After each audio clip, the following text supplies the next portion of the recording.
সংসদের 17তম অধিবেশনের প্রথম বক্তব্য রাখবেন মিস্টার দুলাল। মাননীয় সদস্য, আপনার সময় 2 মিনিট। ধন্যবাদ মাননীয় স্পিকার। মাননীয় স্পিকার, বাংলাদেশ আমাদের গর্ব, বাংলাদেশ আমাদের প্রাণ। প্রবাসী ভাইদের গ্রামে শক্ত হয়ে দেশের অর্থনীতির টান।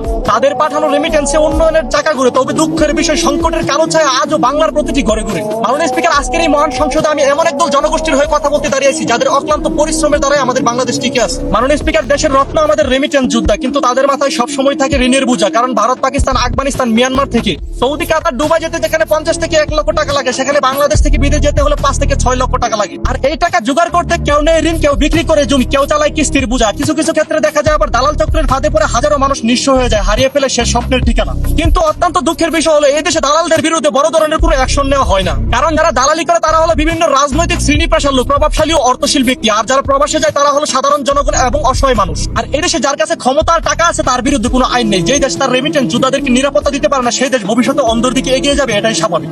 মাননীয় স্পিকার, আজ মালয়েশিয়ার দিকে তাকালে বোঝা যায় একসময় যারা আমাদের থেকে দরিদ্র ছিল আজ তারাও আমাদের থেকে কয়েক বছর এগিয়ে। কারণ তাদের কাছে দেশ আগে, ব্যক্তির স্বার্থ পরে, আর আইনের কাছে টাকা নয় নেই সবচেয়ে বড়। মাননীয় স্পিকার, সব থেকে লজ্জাজনক বিষয় হলো আজ আমাদের দেশের কর্মীদের জন্য অনেক দেশের দরজা বন্ধ হয়ে আছে। এর পেছনে সাধারণ কোনো প্রবাসী ভাইদের হাত নেই। প্রশ্ন ওঠে দুর্নীতি, অনিয়ম, সিন্ডিকেটের কারণে। আজ মালয়েশিয়া যেহেতু আমাদের তাদের হাতে পায়ে ধরা লাগতেছে। আমাদের দেশের সিন্ডিকেট এত ভয়ঙ্কর যে কিছুদিন তারা আমাদের দেশ থেকে কর্মী নেওয়ার জন্য রাজি নয়। কিন্তু ইন্ডিয়া, নেপাল, মায়ানমার থেকে অ্যাভেলেবেল ভিসা প্রসেসিং হচ্ছে। তাই বলে এই দেশের সিন্ডিকেটের দরজা যতদিন বন্ধ না করতে পারবেন ততদিন এদেশের উন্নয়ন এভাবেই থেমে থাকবে। মাননীয় স্পিকার।